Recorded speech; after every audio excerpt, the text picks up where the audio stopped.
In League of Legends, supports are typically the last role you would associate with the aggressive, in-your-face brawling style of fighting games. But Pyke, the Blood Harbor Ripper, is not your typical support champion. While others in this role are known for their healing, shielding, or crowd controlling abilities that are primarily used to set their teammates up to be the stars of the damage show, Pyke is much more willing to run enemy champions down, deal some heavy burst damage of his own, and get his hands dirty to dispatch the opposition himself. And it's exactly this in-your-face, all-in style of play that, in my opinion, makes him a great rushdown style fighter for projectl. Well, that and a certain familiar ability instantly recognizable to even the most casual of fighting game players. So let's talk about his ability set and how it can be transferred into the 2D plane for projectl. Starting off with Pyke's two-part Q ability, Bone Skewer. For part 1, tapping Q will have Pyke stab forward in a short range, dealing physical damage to the first enemy hit. To further increase the efficiency of this move, Pyke can use it immediately after engaging first with an auto attack, then canceling that attack into Bone Skewer.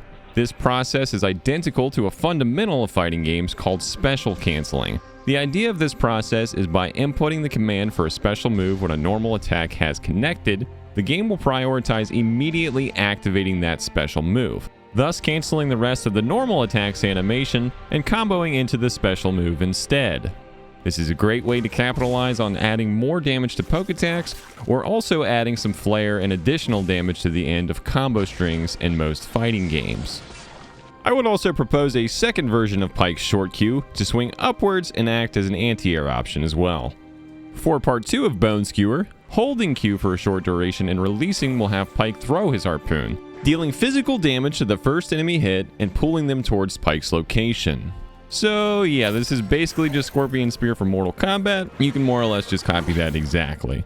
And moving on. Coming up second, Pyke's W ability is Ghost Water Dive. Pyke gains camouflage and 40% movement speed that decays over a 5-second duration. In League, this is his first evasion move, allowing him to quickly evade attacks as well as stealthily close the distance to his opponents to set up his close range engagement. For its projectl counterpart, I say we lean more on the speed and evasion aspects of this move rather than the stealth, keep the quick distance closing approach for the speed, and for the evasion aspect add low profiling properties to the swim animation to dodge under projectiles and high hitting attacks to again quickly and evasively set up his close range engagement. For Pyke's third ability, his E is Phantom Undertow. Pyke dashes forward, leaving behind a drowned phantom that will after a short duration return to Pyke's location. If the phantom connects with an enemy champion, it deals physical damage to that champion while also leaving them in a stun state for 1.25 seconds. This is yet another way for Pyke to dodge enemy counterattacks, close the distance to potential victims, and also clip them with the phantom stun follow-up to really lay on the pressure and start hacking away. If the projectl version of Ghost Water Dive we are leaning more on evasion, here for Phantom Undertow, I say we lean more on pressure and aggression. More of a high-risk, high-reward gap closer, much like Chip from Guilty Gear's Alpha Blade attack. Pyke can dash forward from a distance to slam head-on into an opponent to start your pressure, while also having the ability to mix up the dash distance from closer range attacks to dash fully behind your opponent and perform a cross-up attack that they would have to be ready to block accordingly. Finally, this brings us to Pyke's R and ultimate ability, Death from Below. Pyke blinks to and strikes all enemy champions in an X-marked targeted location. When Pyke's hit connects, he executes all enemy champions with less than 259 health within the X-marked spot.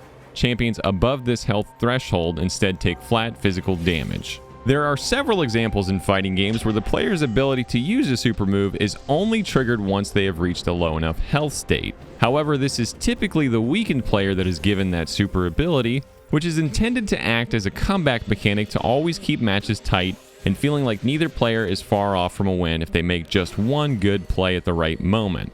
It would be interesting to see this reversed and have Pyke being able to swiftly finish off his opponent that he has already whittled close down to death. And one of the advantages of it actually being an execute super rather than just a flat damaging super is the ability could get around what's called damage scaling. That reduces the damage that your super move would do if you're using it as an actual combo ender.